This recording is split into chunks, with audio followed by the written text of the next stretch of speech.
हमारे साथ हमारे खास मेहमान बने हुए हर्ष रुंगटा जी जो हैं CEO अपनालोन.com से। हर्ष जी बताएं कि जो ये समस्या है इससे कैसे निजात वो पा सकते हैं। एग्जैक्टली समस्या क्या है? मेरा कनेक्शन टूट गया था। क्या एग्जैक्टली समस्या है? जी हर्ष जी, इनको 3 क्रेडिट कार्ड दिए गए थे, लेकिन अब जो वसूली है उसके लिए वो पहले पेमेंट से देते थे, वो था चेक के द्वारा, लेकिन अब उनको कैश की बात की जा रही है। तो उनको अब कोई क्लियर गाइडेंस नहीं दिए जा रहे हैं कि किस तरह से अपना वो पेमेंट कर पाए। तो इसके लिए क्या नीति नियम हो सकते हैं? खैर कोई बैंक फोर्स नहीं कर सकता कंज्यूमर को कैश से पेमेंट करने के लिए। तो अगर वो अमाउंट एक्चुअली ड्यू है और उसमें कोई डिस्प्यूट नहीं है तो बेस्ट तरीका उसको सॉल्व करने का यही है कि आप बैंक में चले जाइए और उधर जाकर आप उसको चेक दे दीजिए। वो चेक जरूर एक्सेप्ट करेंगे, देयर इज़ नो क्वेश्चन क्यों नहीं चेक एक्सेप्ट करेंगे। तो चेक तो वो लोग पक्का एक्सेप्ट करेंगे ही करेंगे।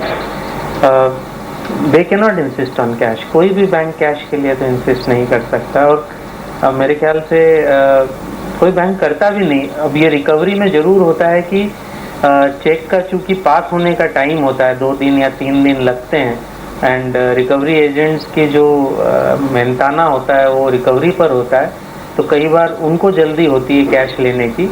लेकिन अगर कंज्यूमर बैंक से सीधा बात करेंगे और बैंक ब्रांच में जाके अगर जमा कराएंगे तो मेरे ख्याल से प्रॉब्लम नहीं होनी चाहिए। विपिन जी, यानी अगर देखा जाए तो बैंक तो नहीं, लेकिन जो रिकवरी एजेंट है वो काफी परेशान कर सकते हैं ग्राहकों को। ये जिस तरह से हम हमेशा देखते रहे, चाहे सुप्रीम कोर्ट का फैसला आ गया हो या फिर RBI ने साफ साफ कह दिया हो, जमीन पर हकीकत नहीं बदल रही।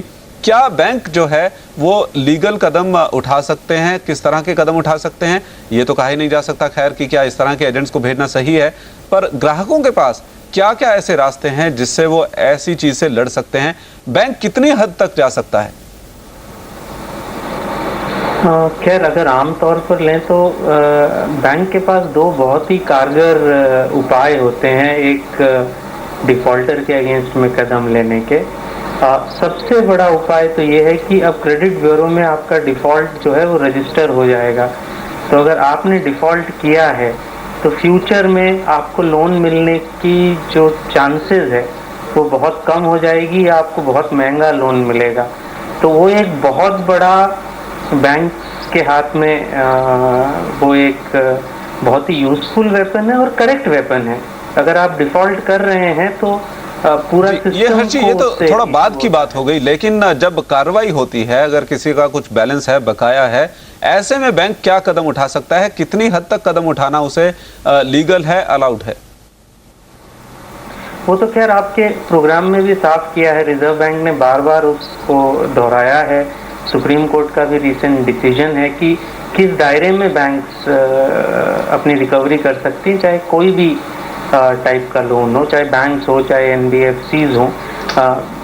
वो असेट्स अगर कोई है, जैसे अगर कोई कार लोन वगैरह लिया हो तो कार को वो रिपोजेस कर सकती हैं, ऐसा डिसीजंस हैं।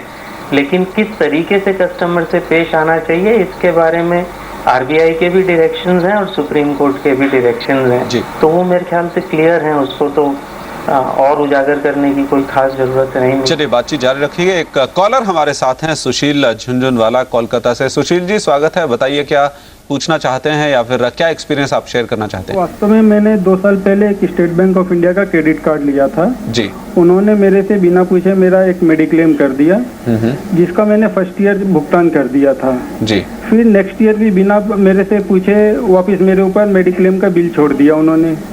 तो मैंने उनको चिट्ठी लिख के कि भी मेरे को मेडिक्लेम आपसे नहीं करानी है, इसलिए मैं अपना मेडिक्लेम का इसको रिवर्स कीजिए और मैं अपना कार्ड भी आपको सरेंडर करता हूँ, चूंकि कि मेरे को ऐसी बैंक का कार्ड नहीं रखना है जिन्होंने मेरे से बिना पूछे अगर मेरे अकाउंट में डेबिट करते हैं। तो उन्होंने इसके लिए जनवरी 27 को उनके गुड़गांव से एक महिला ने फोन किया, बोला कि आपका हमको चिट्ठी मिल गया है, आपका क्रेडिट कार्ड कैंसिल करने के लिए आपको 350 रुपया पेमेंट करना पड़ेगा, ऐसा हमारा रूल्स है। तो मैंने उसको, उनका रिकवरी ऑफिसर आया था, उसको 350 का चेक दे दिया। उसने उस रसीद के ऊपर दिया, मेरे को लिख के दिया है कि ये आपका फुल एंड फाइनल पेमेंट है, अब आपका कोई बकाया नहीं है।